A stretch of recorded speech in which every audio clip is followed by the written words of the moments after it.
నమస్కారం. గత 4 రోజులుగా అనంతపూర్ ఉమ్మడి జిల్లాలో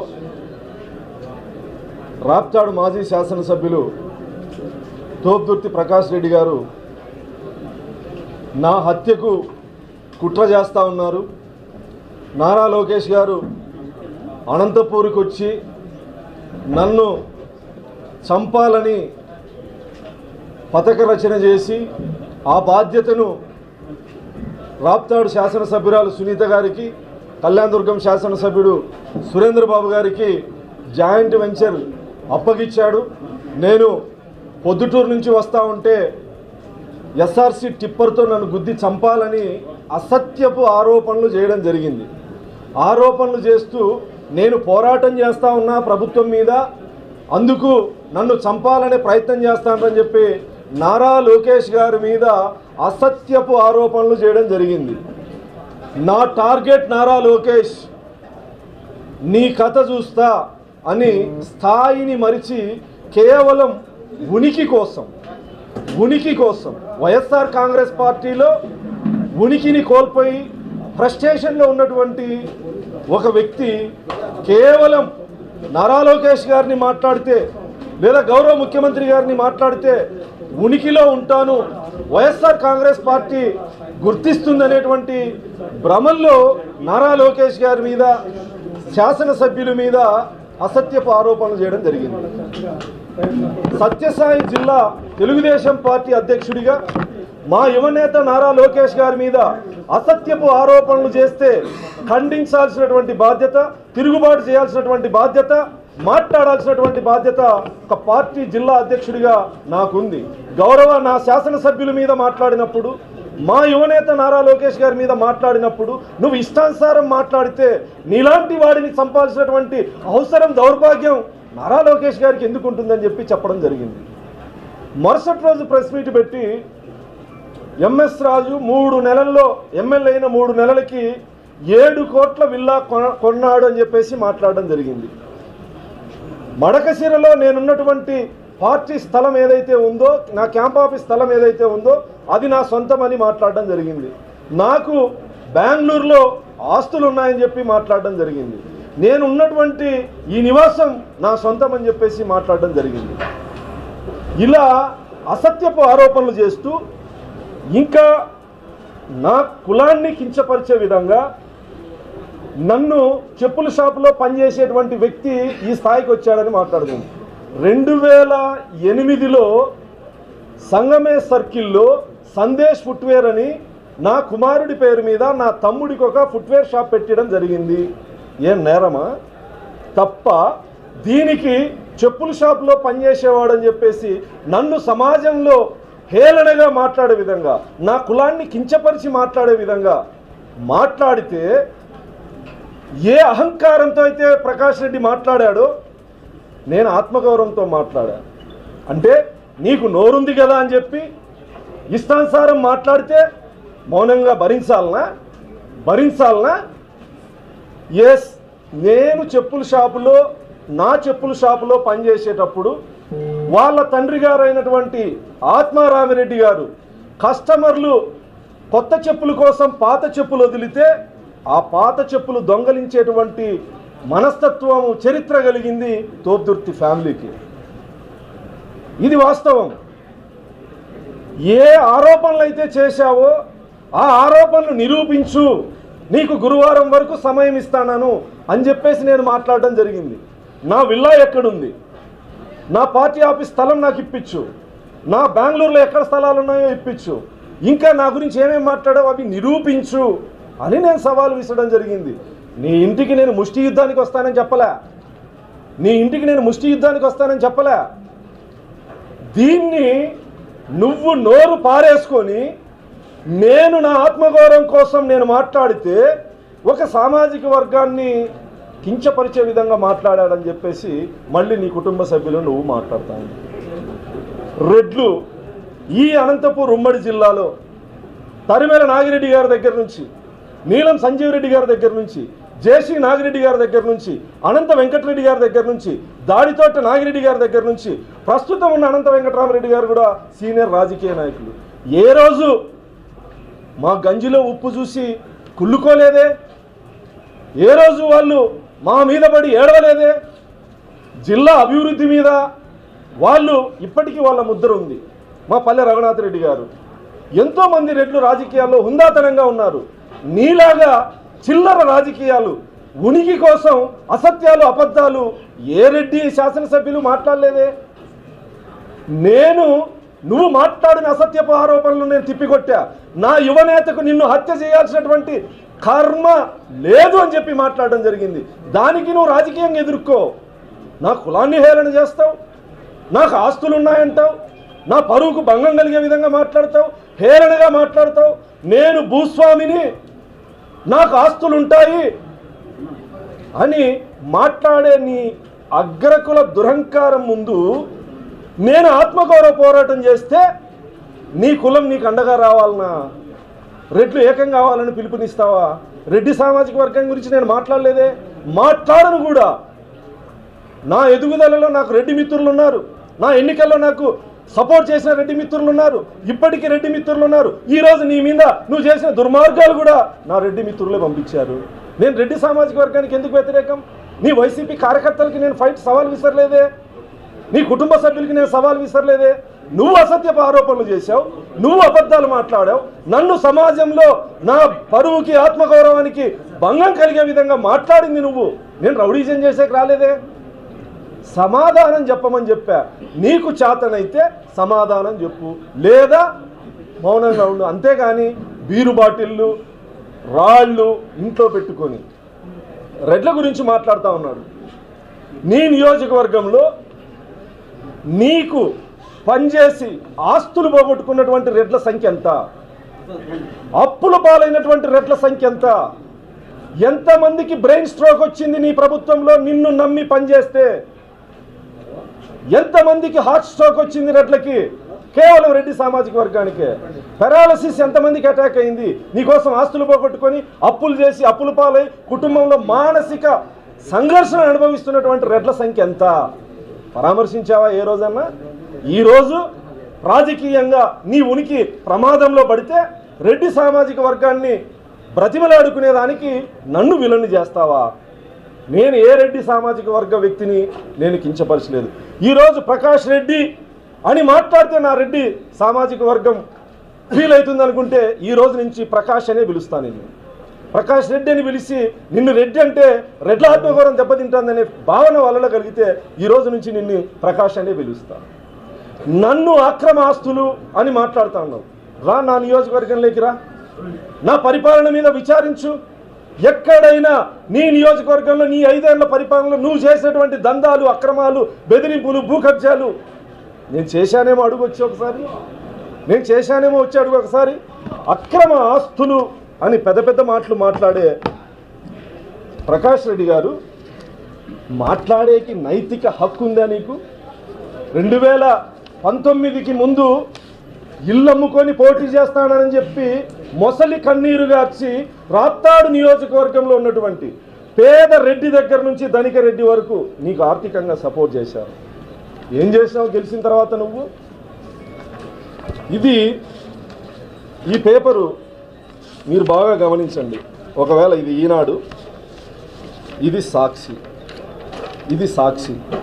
ఇదేది ఆంధ్రజ్యోతి ఈనాడు కాదు, ఇది సాక్షి. ఎవరున్నారు దీంట్లో? ఎవరున్నారు ఇక్కడ?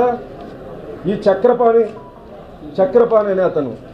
ఇక్కడ నిందితుడు రాజశేఖర్ రెడ్డి. విజయవాడలో గాంధీ బజార్లో కోట్ల రూపాయలు చేసే స్థలం కోసం నలుగురు కలిసి ఈ చక్రపాణిని హత్య చేసినారు. హత్య చేసి జైలుకు వెళ్ళినటువంటి నిందితుడు నీ సోదరుడు రాజశేఖర్ రెడ్డి. వచ్చిన ఈ ముగ్గురు హత్య చేసిన భాగస్వాముల్లో మళ్ళీ ఒకరిని చంపినారు. ఒకరిని చంపి ఈరోజు నువ్వు ఇక్కడ ఇంటి బాడిగా కట్టలేదు అని చెప్పి నేను మాట్లాడుతూ ఉంటే, విజయవాడ నడిబొడ్డున కోట్ల రూపాయలు విలువ చేసే ఈ భవనం రక్తపు కూడు కాదా? బ్రాహ్మణులో వైశ్యాసో చంపి కుటుంబాన్ని బయటకు వచ్చిన తర్వాత బెదిరించి రాయించుకున్న ఆస్తి కాదా? దీని ఖరీదెంత? ఇది మీకు సంబంధం లేదా? ఇది సాక్షి పేపర్ కాదా? ఇది సాక్షి పేపర్ కాదా? ఇది సాక్షి పేపర్ కాదా? రాసింది హత్యలు, దౌర్జన్యాలు, దుర్మార్గులు, బెదిరింపులు, భూకబ్జాలు చేసే నీచ సంస్కృతి కలిగిన మీరు నన్ను మాట్లాడతారా? మీరు నన్ను మాట్లాడతారా? ఇవే కాదు, అమ్మ డైరీ అని చెప్పేసి ఒక డైరీ పెట్టి నువ్వు మోసం చేసిన మహిళలు ఎవరు? అత్యధిక శాతం రెడ్డి మహిళలు. అత్యధిక శాతం కాదు, మొత్తం వైసీపీ సానుభూతి పరులు. దాదాపు 6 కోట్ల రూపాయలు వాళ్ళ దగ్గర నుంచి నువ్వు సమీకరించి దాని ద్వారా షూరిటీ వేయించుకొని లోను తీసుకొని వాల్మీకుల భూముల్ని తక్కువ రేటుకి బెదిరించి వాల్మీకుల భూముల్ని నువ్వు కాజేయలేదా? ఈరోజు దానిలో ఖరీదెంత? 100 కోట్లు కాదా? బాగేపల్లి దగ్గర నువ్వు నీ మిత్రుడు కలిసి వేసేటువంటి వెంచర్ ఖరీదెంత? ఆదర్శ్ నగర్లో 1.5 ఎకరా ఎంత విలువ చేస్తుంది? లోధాలో విల్లాస్లో నీ అన్న చంద్రశేఖర్ రెడ్డి ఉండడం లేదా? దాని ఖరీదెంత? మై హోమ్లో కన్స్ట్రక్షన్లో ఉన్న విల్లా ఎవరివి? 2019లో ఇల్లు లేదని చెప్పి నంగనాచి కబుర్లు చెప్పి వైసీపీ రెడ్ల దగ్గర డబ్బులు తీసుకుని వాళ్ళందరినీ మోసం చేసి ఈరోజు ఈ అక్రమ ఆస్తులు ఎక్కడి నుంచి వచ్చినాయి? విజయవాడ నగరంలో నడి బొడ్డునున్నటువంటి ఈ ఖరీదైన బిల్డింగ్కు నీకు సంబంధం లేదా? లేదని చెప్పగలరా? ఈరోజు నా గురించి మాట్లాడే ముందు వీటన్నిటి మీద చర్చిద్దామా? ఈరోజు నీ ఆస్తుల ఖరీదెంత? నా ఆస్తుల ఖరీదెంత? నేను ఒక కురవ సామాజిక వర్గానికి సంబంధించిన సోదరుడు. గత 5 సంవత్సరాలుగా పాపం వైసీపీ సానుభూతి పరుడు. మా ఎమ్మెల్యే క్యాండిడేటు ఇల్లు అమ్ముకున్నాడు అని చెప్పి కొత్త ఇల్లు కట్టుకున్న ఇల్లు మీకు ఇస్తే 7 సంవత్సరాలు నరకం చూపించారు. 7 సంవత్సరాలు నరకం చూపించారు. ఇంటి రెంట్ కట్టయ్యా రాజకీయాలు మళ్ళీ చేస్తూ అన్న దానికి ఒకవైపు వాళ్ళని బెదిరిస్తావు, నా మీద అటాక్ వస్తావు. రాజు బాగా గుర్తించినాడు నన్ను. ఇంటి బాడిగ కూడా కట్టుకోలేని పరిస్థితిలో ఉన్నారంటే దీని ఖరీదు పాపం అతి తక్కువలో తక్కువ 100 కోట్లు. అతి తక్కువలో తక్కువ గాంధీ బజార్ హోటల్ ఐలాపురం దగ్గర రైల్వే స్టేషన్ ఎదురుగా ఈ రక్తపు కూడు విలువ జస్ట్ 100 కోట్లు. ఇంకా నా పదవుల గురించి, లోకేష్ గారికి బినామీ, ఆయన ఆస్తులు వీడి పేరు మీద పెట్టుకున్నాడు కాబట్టే తెలుగుదేశం పార్టీ జిల్లా అధ్యక్షుడు, శాసనసభ్యుడు, టీటీడీ బోర్డు మెంబరు, తర్వాత ఎస్సీసీఎల్ రాష్ట్ర అధ్యక్షుడు 4 పదవులు ఉన్నాయని హేళనగా మాట్లాడడం జరిగింది. 4 పదవులు గౌరవ ముఖ్యమంత్రి చంద్రబాబు నాయుడు గారు, మా జాతీయ పార్టీ అధ్యక్షుడు చంద్రబాబు నాయుడు గారు దళితుల్లో మాలా మాదిగలకు ఇచ్చేటువంటి గుర్తింపు. ఈరోజు అనిత గారు ఒక మాదిగ సామాజిక వర్గానికి సంబంధించిన వ్యక్తి, తెలుగు మహిళా అధ్యక్షురాలు, పొలిట్ బ్యూరో, ఎమ్మెల్యే, హోంమంత్రి. మా స్వామి గారు మాల సామాజిక వర్గం, ఎమ్మెల్యే, సోషల్ వెల్ఫేర్ మినిస్టర్, రాష్ట్ర ప్రధాన కార్యదర్శి. మా సునీల్ అన్న మాల సామాజిక వర్గం, ఎమ్మెల్యే, రాష్ట్ర ప్రధాన కార్యదర్శి, అదేవిధంగా కోర్ కమిటీలో సభ్యుడు.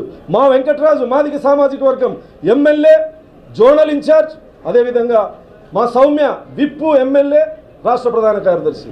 మాలా మాదిగలకు మా పార్టీ, మా అధినేత చంద్రబాబు నాయుడు గారు ఇచ్చేటువంటి అవకాశాలు, మాలా మాదిగలకు మా లోకేష్ గారు ఇచ్చేటువంటి అవకాశాలు, నీ పార్టీలో నీకు పదవులు రాకపోతే కేవలం ఒక దళితునికి 4 పదవులని ఎంత హేళనగా మాట్లాడావు ప్రకాష్ రెడ్డి. రెడ్డి అనకూడదు పాపం, నా రెడ్డి సామాజిక వర్గం ఫీల్ అవుతుంది. ప్రకాష్, వాడు వీడు తేల్చుకుందామని చెప్పావు. నేను చెప్తా ఉన్నా నీకు నాకు మధ్య యుద్ధం. ఇది జీవితకాలం. రాజకీయంగా అయినా సరే, దేనితోనైనా సరే జీవితకాలం నా కంఠంలో ప్రాణం ఉన్నంత వరకు నిన్ను వేటాడతా. నిన్ను 100% వేటాడుతా. లేని ఆరోపణలు చేసి సమాజంలో నా గౌరవానికి భంగం కలిగించిన నిన్ను, నా ఆత్మగౌరవానికి దెబ్బ కొట్టిన నిన్ను వదిలిపెట్టే ప్రసక్తే లేదు. నీ అక్రమ ఆస్తుల దగ్గర నేనుంటా. నువ్వు చేసే రాజకీయ పోరాటం ఎలా చేస్తావో నేను చూస్తా. ఇంత నీచ చరిత్ర కలిగిన నువ్వు నా గురించి మాట్లాడతావా? దాదాపు 25 సంవత్సరాల నుంచి ఎటువంటి బ్యాక్గ్రౌండ్ లేకుండా, మా తాతలు ఎమ్మెల్యేలో మా నాన్న ఎమ్మెల్యేనో కాదు, ఒక సామాన్య కుటుంబం నుంచి వచ్చి కష్టపడి స్థాయికి వచ్చే గౌరవ ముఖ్యమంత్రి చంద్రబాబు నాయుడు గారి ఆశీస్సులు, నారా లోకేష్ గారి ఆశీస్సులు, తెలుగుదేశం పార్టీ కార్యకర్తలు నాయకులు ఆశీస్సులతో 4 పదవులు అని చెప్పేసి నువ్వు 4 పదవులు అని చెప్పి మాట్లాడుతున్నావు. నేను గర్వంగా చెప్పుకునే 5వ పదవి ఉంది. ఇప్పుడున్న పదవులు కాల పరిమితి అయితే ఉండొచ్చు, పోవచ్చు. తెలుగుదేశం పార్టీ కార్యకర్తని, పసుపు సైనికుణ్ణి, ప్రాణం ఉన్నంత వరకు పసుపు జెండాను మోసేటువంటి సైనికుని గర్వంగా చెప్తా. ఇది నా మొదటి పదవి, 5వ పదవి. నేను గర్వంగా చెప్పగలను. ప్రకాష్, ఈరోజు ఇద్దరు రోడ్డు మీదకి వచ్చినారు. ఇద్దరు, ప్రకాష్ రెడ్డి, ఇంకొక ఆయన, పేరెందుకు చెప్పాలి, పక్కకి వెళ్ళి ఆడుకోమని చెప్పినాం అనుకున్నా. వీళ్ళిద్దరికి ఒకే సారూప్యం ఉంది. ఒకరు రెడ్డి సోదరుడి ఇంట్లో ఉండి ఇల్లు ఖాళీ చేయకుండా బాడిగీకున్నటువంటి వ్యక్తి, ఇంకొక అతను కురవ సోదరుడి ఇంట్లో ఉండి బాడిగీకోకుండా ఇల్లు ఖాళీ చేయనటువంటి వ్యక్తి. ఈరోజు వీళ్ళిద్దరు కలిసి పోరాటం చేస్తాండ్రు. ఇద్దరు కలిసి ఒకే చోటే ఉన్నారనుకుంటా. ఎవరు ఎక్కువ రోజులు బాడిగీకుండా ఉన్నామో అని చెప్పి సిగ్గుందా అసలు? ప్రజాప్రతినిధులుగా ఉండి రాజకీయాల్లో ఆదర్శంగా సమాజంలో ఉండాల్సినటువంటి మనం ఇంటికి నమ్మి ఇల్లు బాడిగలకి ఇస్తే బాడిగలు కట్టకుండా, మున్సిపాలిటీకి డబ్బులు కట్టకుండా ఆ ఓనర్లని చుక్కలు చూపించిన మీరు ఇద్దరు వచ్చి పోరాటం చేస్తా అంటే సిగ్గనిపించలేదా మీకు అసలు? ప్రకాష్ రెడ్డి, నీ కుటుంబ చరిత్ర, మీ అన్నది ఇంకో చరిత్ర ఉంది. 800 రూపాయల కోసం లారీ డ్రైవర్తో తన్నలు తిన్నటువంటి నీ సోదరుడి చరిత్ర. 800 కోసం ప్రకాష్ సోదరుడు లారీ డ్రైవర్తో చెప్పు దెబ్బలు తిన్నాడు. ఇది తెలుసో తెలీదో మీ అందరికీ? తెలుసో తెలీదో? ప్రకాష్, నేను ఈ సందర్భంగా మాట్లాడుతా ఉన్నా. హెచ్చరిక అనుకుంటావో ఏమనుకుంటావో, ఈ పోరాటం నువ్వు కాదు, వెనక దాక్కున్నాడే నీ అన్న చంద్రశేఖర్ రెడ్డి. నా ఆరాధ్య దైవం నారా చంద్రబాబు నాయుడు గారి కుటుంబం గురించి, నారా భువనేశ్వర్ గారి గురించి, మా యువనేత నారా లోకేష్ గారి గురించి, బ్రాహ్మణి మేడం గురించి నీచంగా మాట్లాడిన నీ అన్నని కటకటాల వెనుక పంపేంత వరకు నా పోరాటం ఆగదు. నువ్వు ఎర మాత్రమే, నీ అన్నే నా సరా.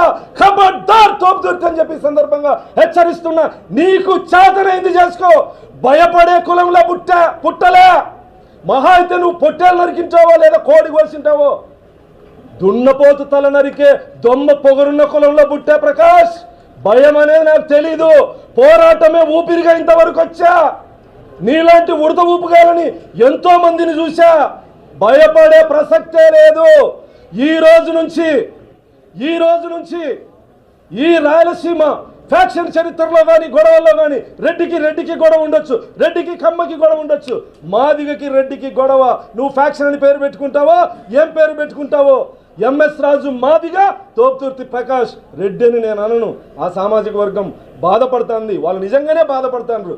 ఇలాంటి నీచ్ కమీన్ ఆ కులంలో పుట్టడం వల్ల వాళ్ళ ఆత్మగౌరవాన్ని కూడా దెబ్బతీస్తున్నాడని చెప్పేసి గౌరవ ముఖ్యమంత్రి చంద్రబాబు నాయుడు గారు, మా యువనేత నారా లోకేష్ గారు రాష్ట్ర అభివృద్ధి కోసం అహర్నిశలు కష్టపడతా ఉంటే, పరిశ్రమలు ఒకవైపు, రాజధాని ఒకవైపు, నిరుద్యోగ సమస్యను పరిష్కరించే విధంగా రైతు కూలీల సంక్షేమం, అదేవిధంగా సంక్షేమం, అభివృద్ధిని అహర్నిశలు కష్టపడుతున్నటువంటి గౌరవ ముఖ్యమంత్రి చంద్రబాబు నాయుడు గారిని, నారా లోకేష్ గారిని మాట్లాడే ముందు నువ్వు అన్నావు కదా టార్గెట్ లోకేష్ అని. ఆ కూత నీ నోటి నుంచి వచ్చే ముందు ఎంఎస్ రాజు గుర్తుకు రావాలి. ప్రకాష్, ఎంఎస్ రాజు గుర్తుకు రావాలి. నీ టార్గెట్ లోకేషా? మాతో తెలుసుకోవాయా నీ మగతనం ఏందో.